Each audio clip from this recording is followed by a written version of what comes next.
Hello, everyone.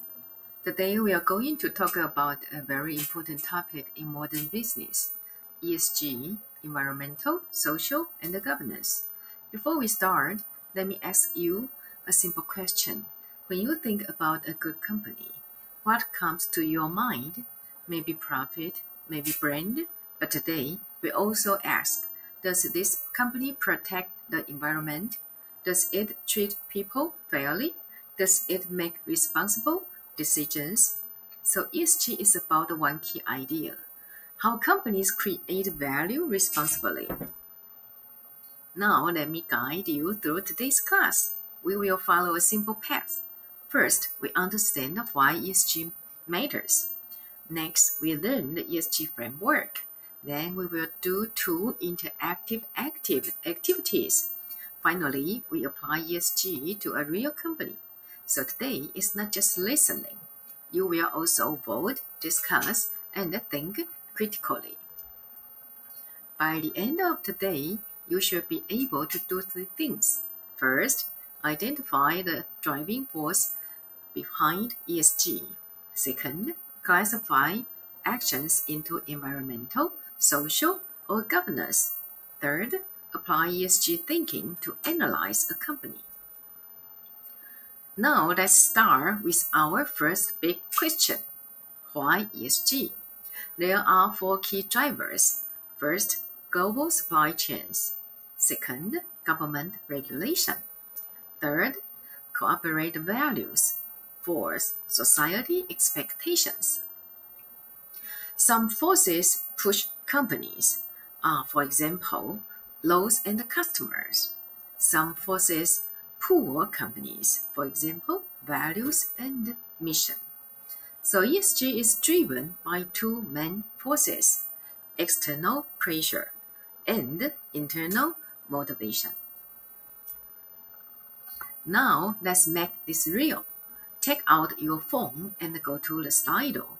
Imagine you are a CEO of a Taiwanese small factory. Your biggest client, like Apple, says go carbon neutral in 12 months or we will cancel your contract. Now please type one word which can describe how do you feel. Okay, we have 3 minutes. Okay, now let's see the words such as panic, pressure, urgency, stress, fear, etc. So this shows something important. ESG is not abstract. ESG creates real business pressure. Now we move from feeling to analysis. Let's look at each ESG driver step by step. First, global supply chain. Taiwan is deeply connected to global production. Companies like Apple, like TSMC, they set ESG standards. For example, Apple requires carbon neutrality. TSMC requires energy reduction. So if you are a supplier, then you cannot meet ESG standards. You will lose contracts. So ESG now a business entry ticket. No ESG, no ticket, no game. You will be kicked out from the global supply chain. This is the business reality today. Next, regulation. The Taiwan government, such as Jingguanhui, FSC, Financial Supervisory Commission. The government asks and requires ESG reporting. This happens step by step. Large companies first, then all companies. If companies act early, lower cost and lower risk. If not, higher cost and higher pressure.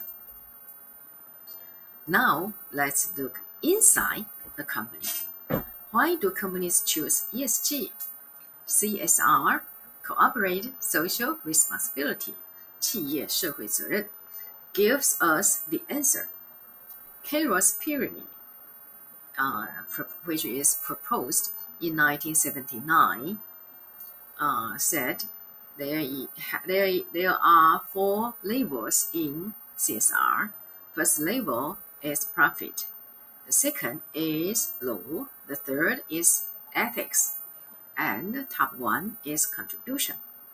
That means companies must first survive. That means they make money to raise their employees. And then they should follow the rules. And then they will act ethically. And finally, they have ability to give back. Now, here is the key idea.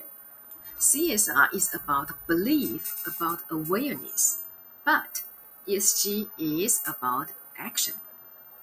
Companies take values and turn them into measurable actions, such as data, reports. That means ESG makes responsibility viewable and measurable. This is why the business sector, which prioritizes financial performance, is willing to accept ESG standards. This is also why ESG has become essential reading for business school students. Finally, society. 3 big changes. First one, climate issues.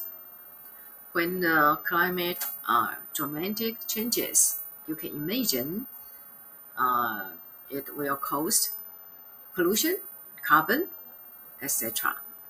And the second, Gen Z workforce. When young people look for jobs, is a company's ESG performance an important factor in their decision making? When the young people buy a product, does the brand's ESG performance influence their choice? These are all factors that companies will need to consider when they engage with Gen Z, whether in hiring them as employees or marketing products to the Gen Z. You are also belong to the Gen Z or even younger. Just think about yourself. Ask you the same question. And the third one, purpose-driven companies. So people today expect companies to create impact, not just profit. Now let's check your understanding. Go to the Slido again. I have a question. What is the strongest ESG driver? We have 6 answers. Vote now. You can only choose one. Pick one answer. Okay. Now look at the results. Just as you can see, most students' votes go to the external drivers. It's over more than 81%, very high rate. And frankly speaking, your answers closely reflect the reality of Taiwan's industry. Taiwan ESG is still compliance-driven, not value. So I would like to ask you the following up question. Will this change in the future? How might this change in 10 years?